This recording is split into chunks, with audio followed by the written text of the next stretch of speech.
Capítulo 3 A tentação e a queda. Não mais se achando livre para instigar a rebelião no céu, encontrou a inimizade de Satanás contra Deus um novo campo, ao tramar a ruína do gênero humano. Na felicidade e paz do santo casal do Éden, contemplou um quadro da aventura que para ele estava para sempre perdida.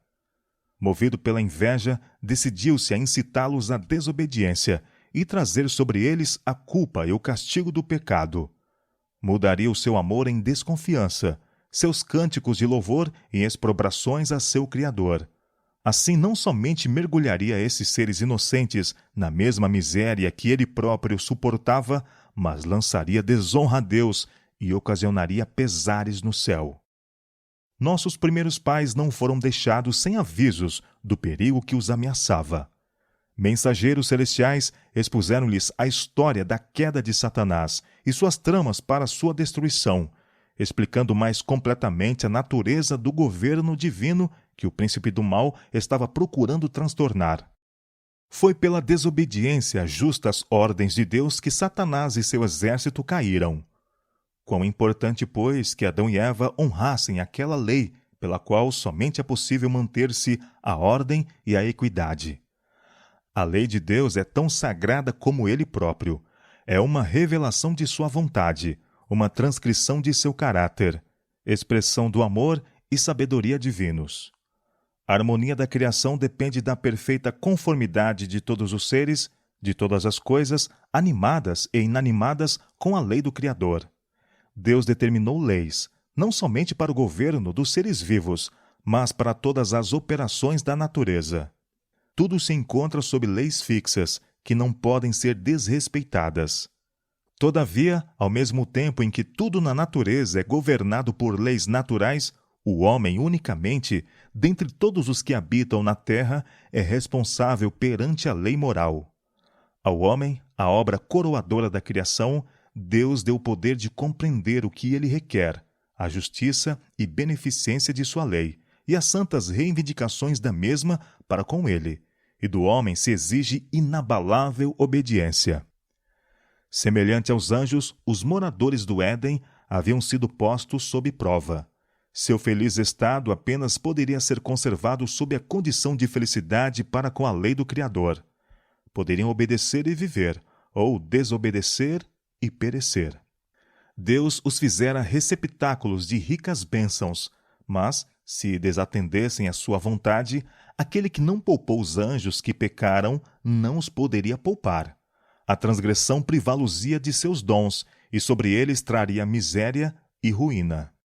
Os anjos os advertiram a que estivessem de sobreaviso contra os ardis de Satanás, pois seus esforços para os enredar seriam incansáveis. Enquanto fossem obedientes a Deus, o maligno não lhes poderia fazer mal, pois, sendo necessário, todos os anjos do céu seriam enviados em seu auxílio. Se com firmeza repelissem suas primeiras insinuações, estariam tão livres de perigo como os mensageiros celestiais. Se, porém, cedessem uma vez à tentação, sua natureza se tornaria tão depravada que não teriam em si poder nem disposição para resistir a Satanás. A árvore da ciência se tornara a prova de sua obediência e amor a Deus. O Senhor achara conveniente não lhes impor senão uma proibição quanto ao uso de tudo o que estava no jardim. Mas se desatendessem à sua vontade neste particular, incorreriam na culpa de transgressão. Satanás não os acompanharia com tentações contínuas. Poderia ter acesso a eles unicamente junto à árvore proibida. Se eles tentassem investigar a natureza da mesma, estariam expostos aos seus ardis. Foram admoestados a dar cuidadosa atenção à advertência que Deus lhes enviara e estarem contentes com as instruções que ele achara conveniente comunicar-lhes. A fim de realizar a sua obra sem que o fosse percebido, Satanás preferiu fazer uso da serpente como seu intermediário, disfarce este bem adaptado ao seu propósito de enganar. A serpente era então uma das mais prudentes e belas das criaturas da terra. Tinha asas, e enquanto voava pelos ares, apresentava uma aparência de brilho deslumbrante, tendo a cor e o fulgor de ouro polido. pousando nos ramos profusamente carregados da árvore proibida e saboreando o delicioso fruto, era seu desejo chamar a atenção e deleitar os olhos de quem a visse. Assim, no jardim da paz, emboscava-se o destruidor, a observar a sua presa. Os anjos haviam advertido Eva de que tivesse o cuidado de não se afastar do esposo enquanto se ocupavam com seu trabalho diário no jardim. Junto dele estaria em menor perigo de tentação do que se estivesse sozinha. Mas, absorta em sua aprazível ocupação, inconscientemente se desviou de seu lado. Percebendo que estava só, sentiu uma apreensão de perigo, mas afugentou seus temores, concluindo que ela possuía sabedoria e força suficientes para discernir o mal e resistir-lhe. Esquecida do aviso do anjo, logo se achou a contemplar, com um misto de curiosidade e admiração, a árvore proibida. O fruto era muito belo, e ela perguntava a si mesma por que seria que Deus os privara do mesmo. Era então a oportunidade do tentador. Como se fosse capaz de distinguir as cogitações de seu espírito, a ela assim se dirigiu. É assim que Deus disse? Não comereis de toda a árvore do jardim? Mas a serpente continuou, com voz melodiosa, com sutis louvores à superior beleza de Eva, e suas palavras não lhe eram desagradáveis. Em vez de fugir do local, deteve-se maravilhada ao ouvir uma serpente falar. Houvesse-se dirigido a ela um ser semelhante aos anjos e ter-se-iam despertado seus receios. Ela, porém, não tinha ideia alguma de que a fascinadora serpente pudesse tornar-se o intermédio do adversário decaído. À pergunta ardilosa do tentador, ela responde: do fruto das árvores do jardim comeremos, mas do fruto da árvore que está no meio do jardim, disse Deus: não comereis dele, nem tocareis, para que não morrais. Então a serpente disse à mulher: certamente não morrereis, porque Deus sabe, no dia em que dele comerdes, se abrirão os vossos olhos, e serei como Deus, sabendo o bem e o mal. Participando desta árvore, declarou ele, atingiriam uma esfera mais elevada de existência e entrariam para um campo mais vasto de saber. Ele próprio havia comido do fruto proibido e, como resultado, adquirira o dom da fala. E insinuou que o Senhor ciosamente desejava privá-los do mesmo, para que não acontecesse serem exaltados à igualdade para com ele. Foi por causa de suas maravilhosas propriedades, que comunicavam sabedoria e poder, que ele lhes havia proibido prová-lo, ou mesmo nele tocar. O tentador insinuou que a advertência divina não devia ser efetivamente cumprida. Destinava-se simplesmente a intimidá-los. Como seria possível morrerem eles? Não haviam comido da árvore da vida? Deus estivera procurando impedi-los de atingir um desenvolvimento mais nobre e de encontrarem maior felicidade. Tal tem sido a obra de Satanás, desde os dias de Adão até o presente, e com a mesma tem ele prosseguido com grande êxito. Ele tenta os homens a desconfiarem do amor de Deus e a duvidarem de sua sabedoria. Está constantemente procurando excitar um espírito de irreverente curiosidade, um inquieto, inquiridor desejo de penetrar os segredos da sabedoria e poder divinos. Em seus esforços para pesquisarem o que Deus foi servido recusar-lhes, multidões descuidam-se das verdades que ele revelou e que são essenciais para a salvação. Satanás tenta os homens à desobediência, levando-os a crer que estão a entrar em um maravilhoso campo de saber. Mas tudo isso é um engano. Desvanecendo-se com suas ideias de progresso, acham-se eles conculcando os mandamentos de Deus, colocando os pés na senda que leva à degradação e morte. Satanás fez parecer ao Santo Par que eles ganhariam, violando a lei de Deus. Não ouvimos hoje idêntico raciocínio? Muitos falam da estreiteza daqueles que obedecem aos mandamentos de Deus, enquanto afirmam eles ter ideias mais amplas e gozar de maior liberdade. O que é isto, senão um eco da voz do Éden? No dia em que dele comerdes, isto é, transgredirdes a ordem divina, sereis como Deus?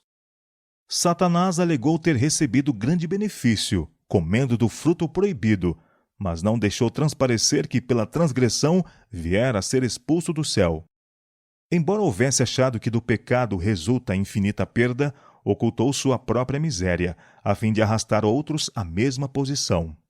Assim hoje, o transgressor procura disfarçar seu verdadeiro caráter. Ele pode pretender ser santo, mas a sua elevada profissão apenas o torna mais perigoso como enganador. Acha-se ele do lado de Satanás, pisando a lei de Deus e levando outros a fazerem o mesmo para sua ruína eterna. Eva creu realmente nas palavras de Satanás, mas a sua crença não a salvou da pena do pecado. Descreu das palavras de Deus, e isto foi o que a levou à queda.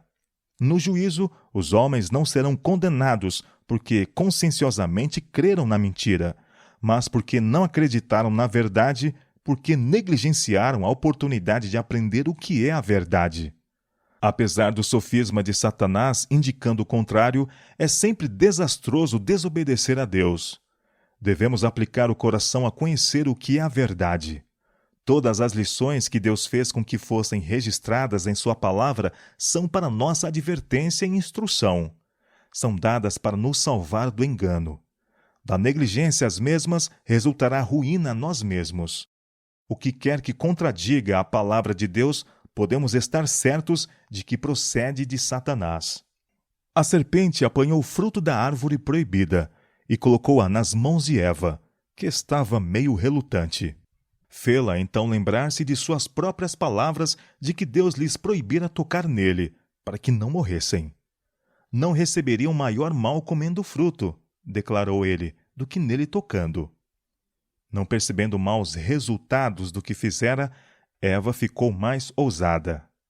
Quando viu que aquela árvore era boa para se comer e agradável aos olhos, e árvore desejável para dar entendimento, tomou do seu fruto e comeu. Era agradável ao paladar, e enquanto comia, pareceu-lhe sentir um poder vivificador. Imaginou-se a entrar para uma esfera mais elevada da existência. Sem receio, apanhou e comeu. E agora, havendo ela transgredido, tornou-se o agente de Satanás para efetuar a ruína de seu esposo. Em um estado de excitação estranha e fora do natural, com as mãos cheias do fruto proibido, procurou a presença dele e relatou tudo o que ocorrera. Uma expressão de tristeza sobreveio ao rosto de Adão. Mostrou-se atônito e alarmado. Às palavras de Eva, replicou que isto devia ser o adversário contra quem haviam sido advertidos. E pela sentença divina, ela deveria morrer. Em resposta, insistiu com ele para comer, repetindo as palavras da serpente de que certamente não morreriam. Ela raciocinava que isto deveria ser verdade, pois que não sentia evidência alguma do desagrado de Deus, mas, ao contrário, experimentava uma influência deliciosa, alegradora, a fazer fremir toda a faculdade de uma nova vida, e influência tal, imaginava ela, como a que inspirava os mensageiros celestiais. Adão compreendeu que sua companheira transgredira a ordem de Deus, desrespeitara a única proibição a eles imposta como prova de sua fidelidade e amor. Teve uma terrível luta íntima. Lamentava que houvesse permitido desviar-se Eva de seu lado. Agora, porém, a ação estava praticada. Devia separar-se daquela cuja companhia fora sua alegria. Adão havia gozado da companhia de Deus e dos santos anjos. Havia olhado para a glória do Criador. Compreendia o elevado destino manifesto à raça humana, se permanecessem fiéis a Deus. Todavia, estas bênçãos todas foram perdidas de vista, com o receio de perder ele aquela única dádiva que a seus olhos sobrepujava todas as outras. O amor, a gratidão, a lealdade para com o Criador, tudo foi suplantado pelo amor para com Eva. Ela era uma parte dele, e ele não podia suportar a ideia da separação. Não compreendia que o mesmo poder infinito que do pó da terra o havia criado como um ser vivo e belo e amorosamente lhe dera uma companheira poderia preencher a falta desta. Resolveu partilhar sua sorte. Se ela devia morrer, com ela morreria ele. Afinal, raciocinou, não poderiam ser verdadeiras as palavras da sábia serpente? Eva estava diante dele, tão bela e aparentemente tão inocente como antes deste ato de desobediência. Exprimia maior amor para com ele do que antes. Nenhum sinal de morte aparecia nela, e ele se decidiu a afrontar as consequências. Tomou o fruto e o comeu rapidamente. Depois da sua transgressão, Adão a princípio imaginou-se a entrar para uma condição mais elevada de existência. Mas logo o pensamento de seu pecado o encheu de terror. O ar que até ali havia sido de uma temperatura amena e uniforme parecia resfriar o culposo par. Desapareceram o amor e paz que haviam gozado, e em seu lugar experimentavam uma intuição de pecado, um terror pelo futuro, uma nudez de alma. A veste de luz que os rodeara agora desapareceu, e para suprir sua falta procuraram fazer para si uma cobertura, pois enquanto estivessem desvestidos, não podiam enfrentar o olhar de Deus e dos santos anjos. Começaram então a ver o verdadeiro caráter de seu pecado. Adão censurou a companheira pela sua insensatez em sair de seu lado e deixar-se enganar pela serpente. Mas ambos acalentaram a esperança de que aquele que lhes tinha dado tantas provas de seu amor perdoaria esta única transgressão, ou de que não seriam submetidos a um tão horrendo castigo como haviam receado. Satanás exultou com seu êxito. Tinha tentado a mulher a desconfiar do amor de Deus, a duvidar de sua sabedoria e a transgredir a sua lei, e por meio dela ocasionara a derrota de Adão. Entretanto, o grande legislador estava para tornar conhecidas a Adão e Eva as consequências de sua transgressão. Manifestou-se no jardim a presença divina. Em sua inocência e santidade, tinham eles alegremente recebido a aproximação de seu Criador. Mas agora fugiram aterrorizados e procuraram esconder-se nos mais profundos recessos do jardim. Mas chamou o Senhor Deus Adão e disse-lhe: Onde estás? E ele disse: Ouvi a tua voz soar no jardim e temi, porque estava nu e escondi-me. E Deus disse: Quem te mostrou que estavas nu? Comeste tu da árvore de que te ordenei que não comesses? Adão não podia negar nem desculpar seu pecado, mas em vez de manifestar arrependimento, esforçou-se por lançar a culpa sobre a esposa, e assim sobre o próprio Deus. A mulher que me deste por companheira, ela me deu da árvore, e eu comi. Aquele que por amor a Eva havia deliberadamente preferido perder a aprovação de Deus, o seu lar no paraíso e uma vida eterna de alegria, podia agora, depois de sua queda, procurar tornar sua companheira e mesmo o próprio Criador responsável pela transgressão. Tão terrível é o poder do pecado. Quando foi interrogado a mulher: Por que fizeste isto? Ela respondeu: A serpente me enganou e eu comi. Por que criaste a serpente? Por que lhe permitiste entrar no Éden? Tais eram as perguntas envolvidas em sua desculpa apresentada pelo pecado. Assim, como fizera Adão, lançou sobre Deus a responsabilidade de sua queda. O espírito de justificação própria originou-se com o pai da mentira. Foi alimentado por nossos primeiros pais logo que se renderam à influência de Satanás, e tem sido apresentado por todos os filhos e filhas de Adão. Em vez de humildemente confessarem os pecados, procuram escudar-se lançando a culpa sobre outros, sobre as circunstâncias ou sobre Deus, fazendo o mesmo de suas bênçãos um motivo para murmuração contra ele. O Senhor então pronunciou sentença sobre a serpente: Porquanto fizeste isto, maldita serás mais do que toda a besta, e mais do que todos os animais do campo. Sobre o teu ventre andarás, e pó comerás todos os dias da tua vida. Visto que havia sido empregada como o intermediário de Satanás, a serpente devia participar da visitação do juízo divino. Da mais linda e admirada das criaturas do campo, devia tornar-se na mais rasteira e detestada de todas elas, temida e odiada tanto pelo homem como pelos animais. As palavras dirigidas em seguida à serpente aplicam-se diretamente ao próprio Satanás, indicando de antemão sua final derrota e destruição. Porém, inimizade entre ti e a mulher, e entre a tua semente e a tua semente, esta te ferirá a cabeça, e tu lhe ferirás o calcanhar. referiram-se a Eva a tristeza e a dor que deveriam dali em diante ser o seu quinhão. E disse o Senhor: o teu desejo será para o teu marido, e ele te dominará. Na criação Deus a fizera igual a Adão. Se houvessem eles permanecido obedientes a Deus, em harmonia com sua grande lei de amor, sempre estariam em harmonia um com o outro. Mas o pecado trouxera a discórdia, e agora poderia manter-se a sua união e conservar-se a harmonia unicamente pela submissão por parte de um ou de outro. Eva fora a primeira a transgredir, e caíra em tentação afastando-se de seu companheiro, contrariamente à instrução divina. Foi a sua solicitação que Adão pecou, e agora foi posta sob sujeição de seu marido. Se os princípios ordenados na lei de Deus tivessem sido acariciados pela raça decaída, esta sentença, se bem que proveniente dos resultados do pecado, ter-se-ia mostrado ser uma bênção para o gênero humano. Mas o abuso da supremacia, assim dada ao homem, tem tornado a sorte da mulher muito frequentemente bastante amargurada, fazendo de sua vida um fardo. Eva tinha sido perfeitamente feliz ao lado do esposo em seu lar edênico. Mas, semelhante às inquietas Evas modernas, lisonjeou-se com a esperança de entrar para uma esfera mais elevada do que aquela que Deus lhe designara. Tentando erguer-se acima de sua posição original, caiu muito abaixo da mesma.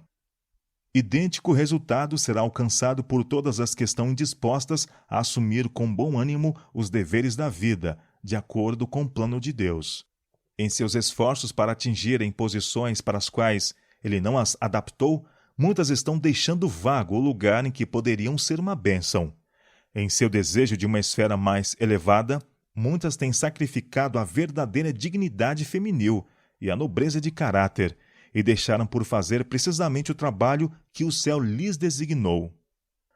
A Adão disse o Senhor: porquanto deste ouvido à voz de tua mulher, e comeste da árvore de que te ordenei, dizendo: não comerás dela, maldita é a terra por causa de ti, com dor comerás dela todos os dias da tua vida, espinhos e cardos também te produzirá, e comerás a erva do campo. No suor do teu rosto comerás o teu pão, até que te tornes a terra, porque dela foste formado, porquanto és pó, e em pó te tornarás. Não era a vontade de Deus que o casal sem pecados conhecesse algo do mal. Livremente lhes dera o bem, e lhes censurara o mal. Mas, contrariamente à sua ordem, haviam comido da árvore proibida, e agora continuariam a comer dela, isto é, teriam a ciência do mal por todos os dias de sua vida. Desde aquele tempo, o gênero humano seria afligido pelas tentações de Satanás. Em vez do trabalho feliz até então a eles designado, a ansiedade e a labuta seriam seu quinhão. Estariam sujeitos ao desapontamento, pesares, dor e, finalmente, a morte. Sob a maldição do pecado, a natureza toda devia testemunhar ao homem o caráter e resultado da rebelião contra Deus. Quando Deus fez o homem, ele o fez governador sobre a terra e todas as criaturas viventes. Enquanto Adão permanecesse fiel ao céu, toda a natureza estaria sob a sua sujeição. Quando, porém, se rebelou contra a lei divina, as criaturas inferiores ficaram em rebelião contra o seu domínio. Assim, o Senhor, em sua grande misericórdia, mostraria aos homens a santidade de sua lei e os levaria por sua própria experiência a ver o perigo de a pôr de lado, mesmo no mínimo grau. E a vida de labutas e cuidados que dali em diante deveria ser o quinhão do homem foi ordenada com amor. Uma disciplina que se tornara necessária pelo seu pecado. Foi o obstáculo posto à satisfação do apetite e paixão e o desenvolvimento de hábitos de domínio próprio. Fazia parte do grande plano de Deus para a restauração do homem, da ruína e degradação do pecado. A advertência feita a nossos primeiros pais, no dia em que dela comeres, certamente morrerás, não implicava que devessem eles morrer no próprio dia em que participassem do fruto proibido.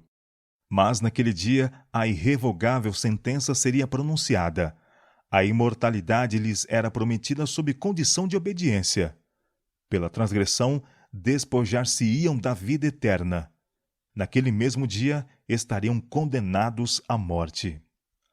A fim de possuir uma existência intérmina, o homem devia continuar a participar da árvore da vida. Privado disto, sua vitalidade diminuiria gradualmente, até que a vida se extinguisse. Era plano de Satanás que Adão e Eva, pela desobediência, incorressem no desprazer de Deus, e então, se deixassem de obter o perdão, esperava que comessem da árvore da vida, e assim perpetuassem uma existência de pecado e miséria.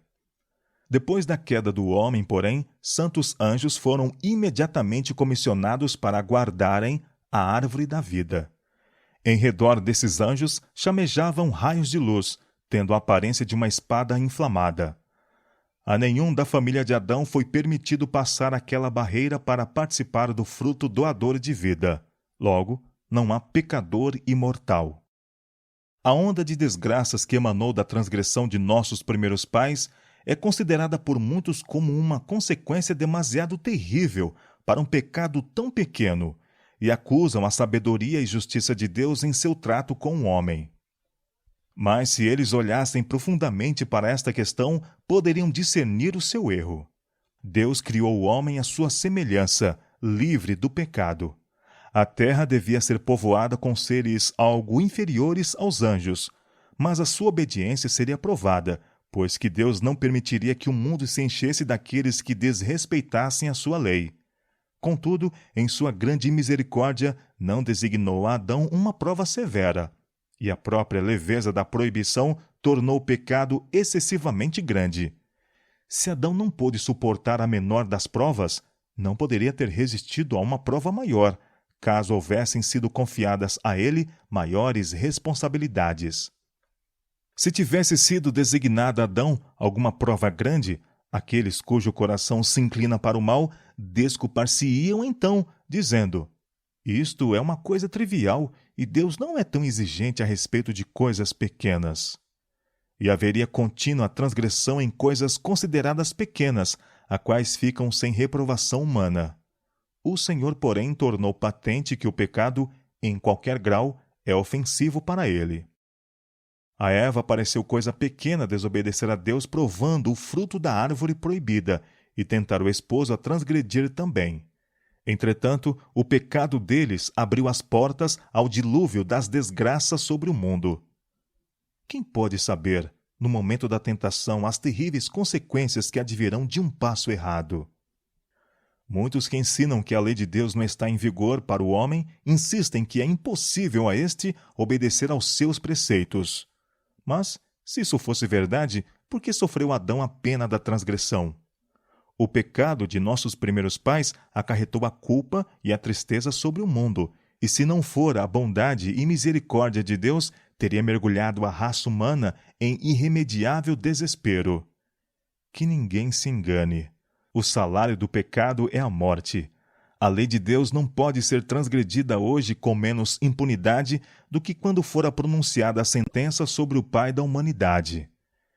Depois de seu pecado, Adão e Eva não mais deviam habitar no Éden. Encarecidamente rogaram para que pudessem permanecer no lar de sua inocência e alegria.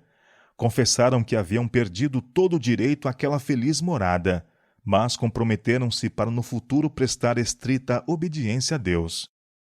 Declarou-se-lhes, porém, que sua natureza ficara depravada pelo pecado. Haviam diminuído sua força para resistir ao mal e aberto o caminho para Satanás ganhar mais fácil acesso a eles. Em sua inocência, tinham cedido à tentação, e agora, em estado de culpa consciente, teriam menos poder para manter sua integridade. Com humildade e indizível tristeza, despediram-se de seu belo lar e saíram para habitar na terra, onde repousava a maldição do pecado. A atmosfera, que fora tão amena e constante em sua temperatura, estava agora sujeita a assinaladas mudanças, e o Senhor misericordiosamente lhes proveu uma veste de pelos, como proteção contra os extremos de calor e frio. Testemunhando eles, no murchar da flor e no cair da folha, os primeiros sinais da decadência, Adão e sua companheira choraram mais profundamente do que os homens hoje fazem pelos seus mortos. A morte das débeis e delicadas flores era, na verdade, um motivo para tristeza. Mas quando as formosas árvores derrubaram as folhas, esta cena levou-lhes vividamente ao espírito o fato cruel de que a morte é o quinhão de todo ser vivente. O jardim do Éden permaneceu sobre a terra muito tempo depois que o homem fora expulso de suas deleitáveis veredas. Foi permitido à raça decaída por muito tempo contemplar o lar da inocência, estando a sua porta vedada apenas pelos anjos vigilantes. A porta do paraíso, guardada pelos querubins, revelava-se a glória divina. Para ali iam Adão e seus filhos a fim de adorarem a Deus. Ali renovaram seus votos de obediência àquela lei cuja transgressão os havia banido do Éden. Quando a onda de iniquidade se propagou pelo mundo e a impiedade dos homens determinou sua destruição por meio de um dilúvio de água, a mão que plantara o Éden o retirou da terra. Mas na restauração final de todas as coisas, quando houver um novo céu e uma nova terra, será restabelecido, mais gloriosamente adornado do que no princípio. Então os que guardaram os mandamentos de Deus respirarão com um vigor imortal, por sob a árvore da vida, e através de infindáveis séculos os habitantes dos mundos que não pecaram contemplarão no jardim de delícias o modelo da obra perfeita da criação de Deus, intacto da maldição do pecado, modelo do que teria sido a terra inteira, se tão somente houvesse o homem cumprido o plano glorioso do Criador.